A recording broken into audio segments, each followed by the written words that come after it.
Well, how have you observed, I guess, the way in which they're approaching practice? Do you feel like their Yeah. rhythm's been impacted at all? Yeah, yep. It's a normal final week in which you feel like their minds are divided, on the court and off the court, and it's hard to compartmentalize during final week, especially when you're trying to do well. You're trying to make sure you pass your classes and and get to the next semester. So, I mean, we force them to just lock in and be with us for the 2 hours that we dedicated to practice. Don, how does that schedule go? I mean, I know the Yeah. school's still in, so you just say like, I don't want to see you here except for those 2 hours? I mean, or do they have free time to come in the gym, shoot some free throws or whatever? Yeah, they do. I mean, not all of them have finals like all day.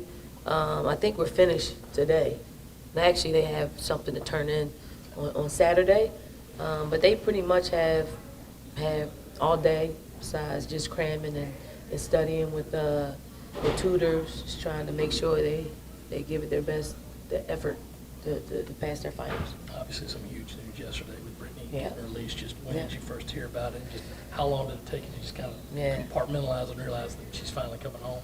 Yeah, I mean, Wednesday morning, like I had no clue. I mean, a friend called me and told me, and I immediately just started looking at social media, and then it tells it all. But just super happy, like super happy. I don't know why I had a feeling of, I think I talked to a reporter on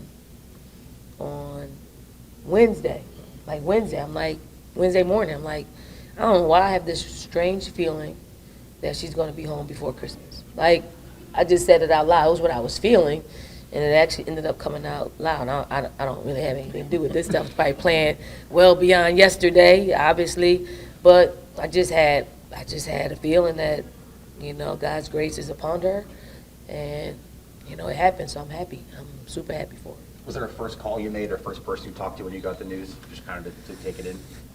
No. I mean, I text a couple of friends who have been keeping up with it and were really close to the situation, and I mean, we just rejoiced. It's unimaginable that you're someone that and you hear about stories and people who are wrongly detained abroad, and you feel for them. But there's a deeper feeling when you actually know the person and you know what kind of heart they have.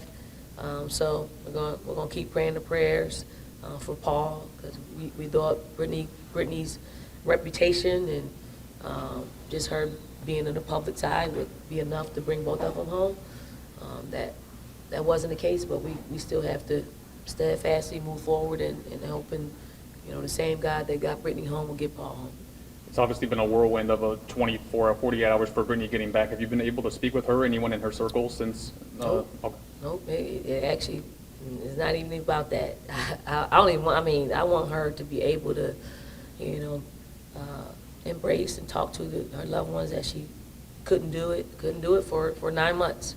So I think Britney knows, the basketball community and the people who really love her and know her know, we're not a priority for her. We know who the priorities are, and we weren't doing it for us. We were doing it to get her home, to be with family members.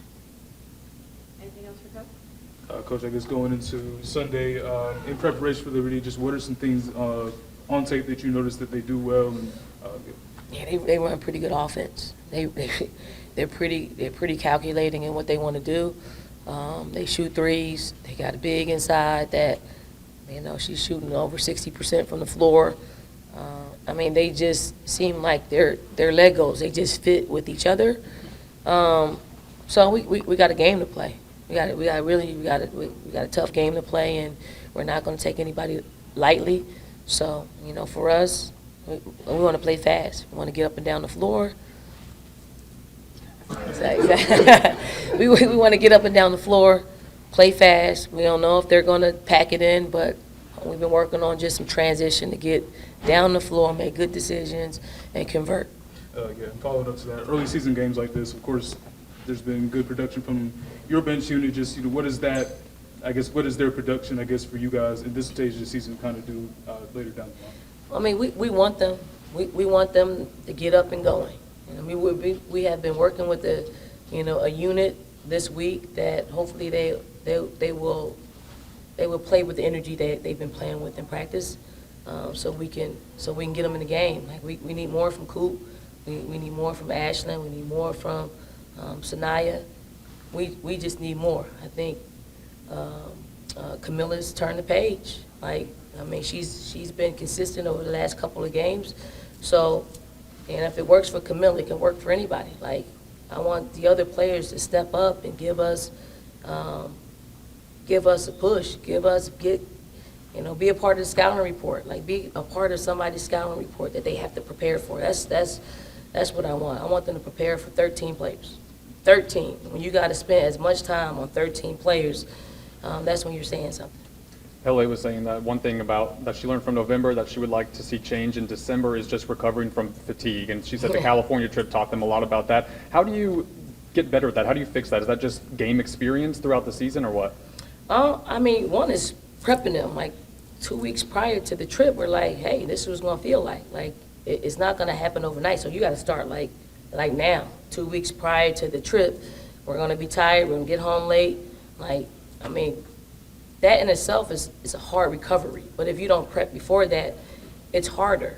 It's harder, being on a different time zone, getting back at, 4 o'clock in the morning. Obviously, we didn't practice for 2 days, so just trying to get them back on their schedule. But it's hydrating, it's eating properly, and trying to get back on your Eastern time schedule.